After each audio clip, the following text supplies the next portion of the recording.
Hello everybody! Welcome back to G-Bear's Off-Grid Ways, a homestead in the desert. And this is a makeup video because I missed one yesterday. I was out doing odd jobs for a couple of neighbors. And then I went to town and checked mail and got something for supper and came home, and the next thing you know, I was taking a shower and going to bed.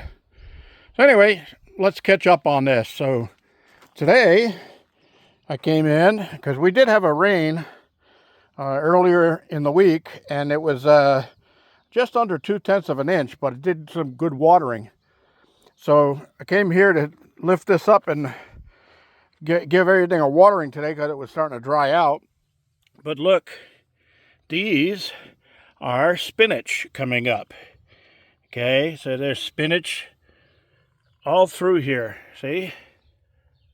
And then back there is radishes coming up. There's radishes everywhere back there.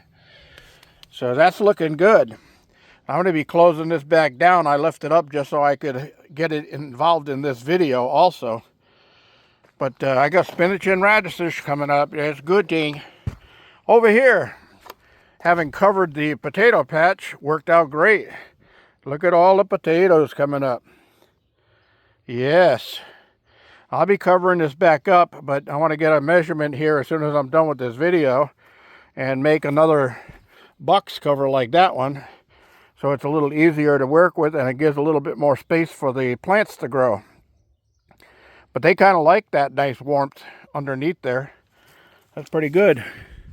That looks like a weed there, and that's a weed there. Whoa, look at the root on that. Huh.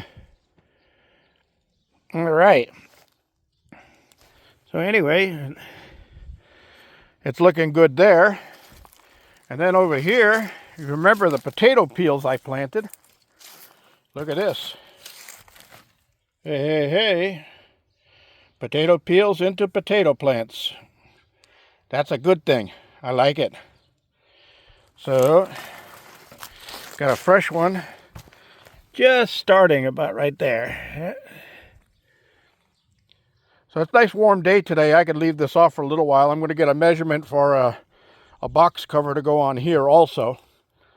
So see if I can keep these things going on for the rest of the winter, because it's not going to start warming up until really until March. My rosemary is not looking very healthy. I'll have to do a soil test and see what it needs and give it some. Might need to acidify the soil a little bit. I've got a lot of horse manure in there, so the soil is probably a little on the alkaline side. And I think I might need to add a little bit of acid to it. So I'll get some coffee grounds in there, and that should boost that rosemary up pretty good.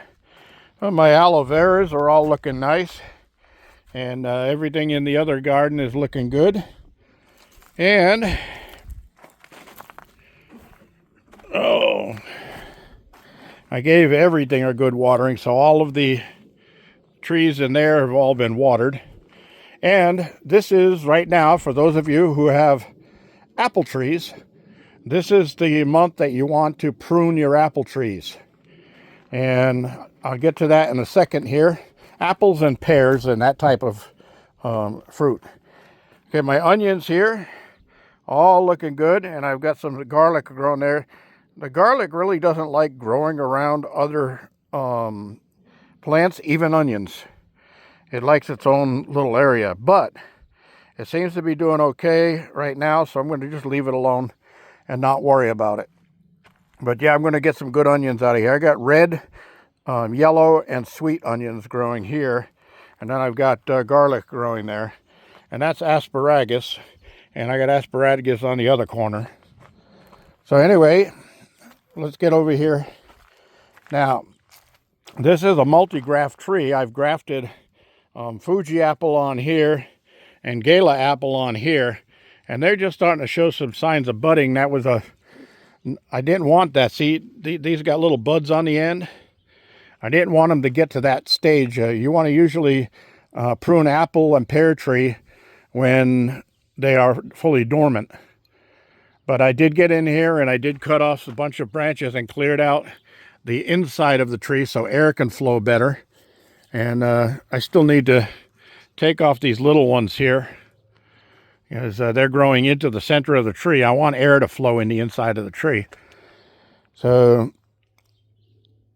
that's one thing you want to know about pruning. But the other thing is, you don't want branches crossing like here and here. These are going to cross. So when the wind blows, they'll rub together and damage each other. So what I have to do is, I don't want to prune anything off this young graft, because it's just getting started. So, and it's got some fresh buds coming out on it. So I'll leave this one alone. But I will get something to tie this down, maybe to that stand post over there, just to pull it away like that, so it leaves a little more air. And then it'll relax and grow into that stage, that position, and I won't have to worry about it anymore. And maybe I'll pull it over right down to this corner, I think. Yeah, that'll do it. I pulled it down like that. It gets it away from this branch and this branch. And this Gala apple was doing a lot better last year. I don't know, the birds got into it or whatever and chewed some of the branches off. So I got to get that one growing back again and bring it back to health. But yeah, this is a pair, so I could take that one off of there, out of the center of the unit, and this little one right here. Yeah, so I got a little more pruning to do here. But I just wanted to get quickly started on this stuff so that it doesn't go too late into the season. If I missed a few, I could always prune those a little bit later on, even if they start sprouting leaves and stuff like that. I can still prune at that point. But I don't want to prune too heavily at that point. Maybe a branch or two would be okay. So these are trays I keep in the house for things like banana peels and onion peels and that stuff. Then I take them out and just throw them in the garden and churn them in and let them mix in with the soil. So it's kind of like a built-in compost pile. If I put the stuff out in my compost pile out there, the dogs and the crows and the rats and everything else just go nuts on it. So, all right, everybody. Just wanted to get a quick one in here. I'll probably shoot another one later on today. But I got to get all this stuff covered back up before it starts cooling down too much. I want to keep the heat in, keep them happy. So I'm going to go get my measurements here, and I'll walk over towards the greenhouse, because I pulled a little piece of plastic off of here too. I want to see if I've got my tape measure out here so that I can get my measurements, and then go up to the shop and do some wood cutting and nailing and pounding and stapling and all that kind of stuff. All right, let's see. You know, I don't see my tape measure here anywhere. Huh. I must have hauled it out for something close by and set it down where it didn't belong. Bad habit. But I got plenty. I'll go get one out of the van and get those measurements and get that stuff put together. Thanks for joining me, everybody.